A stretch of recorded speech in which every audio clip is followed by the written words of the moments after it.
Danes se bomo poglobili v resne trditve iz knjige Izdaja v oblaku. Gre za forenzično analizo, ki postavlja na laž prepričanje, da so naši podatki varni. Potopili se bomo v nevidni svet, svet kode, klikov in podatkovnih tokov, da bi razumeli, kako tisto, česar ne vidimo z lastnimi očmi, morda usodno kroji našo resničnost in suverenost. No, to je tisto ključno vprašanje, kaj ne? Vsakič, ko oddamo kakšno vlogo, preverimo nekaj na e-upravi ali pač digitalno komuniciramo z državo, kam gredo vsi ti kliki, vsi ti podatki? Vsi nekako verjamemo, da so varno spravljeni in zaščiteni z našimi zakoni. Ampak kaj, če ni tako? Začnimo s čisto vsakdanjim primerom, ki ga izpostavlja knjiga. Parkomat, ki ne sprejema več gotovine. Na prvi pogled se zdi kot napredek, modernizacija, vendar analiza trdi, da je to simptom nečesa veliko večjega. Ko namreč izgine možnost plačila z gotovino, ne izgubimo samo kovanca, izgubimo delček svobode, izgubimo pravico do obstoja brez digitalne sledi za vsak naš korak. In prav tukaj se po trditvah knjige začne pravo forenzično delo.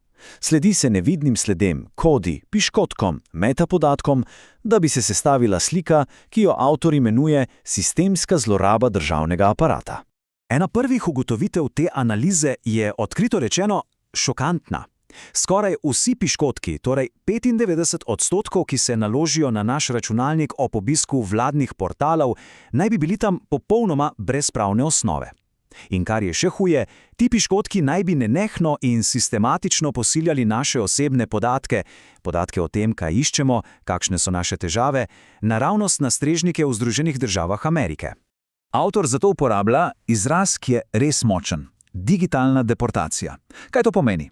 V bistvu to, da naši podatki preprosto zapustijo varno hišo evropske in slovenske zakonodaje. V tem trenutku, ko pristanejo na ameriškem strežniku, slovenska ustava, GDPR, vsi naši zakoni preprosto ne veljajo več. Postanemo podatkovni subjekt pod tujo oblastjo. In ta deportacija vodi v nekaj še hujšega, kar knjiga imenuje digitalna ekspropriacija. To je razlastitev. Ne gre več samo za prenos podatkov, gre za trditev, da nam s tem dejansko odvzamejo zasebnost, našo identiteto in na koncu tudi delček suverenosti. Dobro, ampak kako lahko celoten sistem deluje tako, domnevno mimo vseh zakonov? No, knjiga trdi, da je odgovor skrit tam, kjer ga nihče ne bi iskal. V eni sami vrstici kode. V nečem, česar velika večina ljudi nikoli ne vidi. In to je ta koda. Ta dolga kača številk in črk. To ni kar nekaj. To naj bi bil, po tvrditvah avtorja, temeljni kamen, pravna podlaga bianko menica, na kateri stoji celoten sistem prenosa naših podatkov. In zdaj pride tisti preobrat. Ta koda, ki naj bi bila pravna podlaga za vse v svetu kriptografije, ni nobena neznanka. Pomeni prazen dokument. Praznino. Absolutno nič. Celoten pravni temelj za delovanje sistema naj bi bil torej prazen. In to je tista osrednja metafora in srž problema, ki ga opisuje knjiga. Pravni predal je prazen. Kot da bi šli v arhiv, odprli predal z oznako varstvo podatkov in v njem ne bi bilo ničesar. Po trditvah analize naša država v digitalnem svetu posluje na podlagi te praznine. In če je podlaga prazna, potem ni zakonov, ni pravil in seveda ne more biti odgovorov. Ampak kako se je to sploh lahko zgodilo? Knjiga ponuja razlago, ki je precej tehnična, a ključna. Vse naj bi tičalo v razliki med uradnim listom in sistemom PIS-RS. Zelo poenostavljeno. Samo objava v uradnem listu je po ustavi veljavna, je kot v kamen vklesen zakon. PIS-RS pa je notranja baza, ki jo je mogoče spreminjati. In če se predpisi upirajo samo na PIS-RS, potem pravno gledano sploh ne obstajajo, so nični. In tukaj se analiza prelevi v nekaj veliko resnejšega. Iz tehnične forenzike pridemo na obtožnica.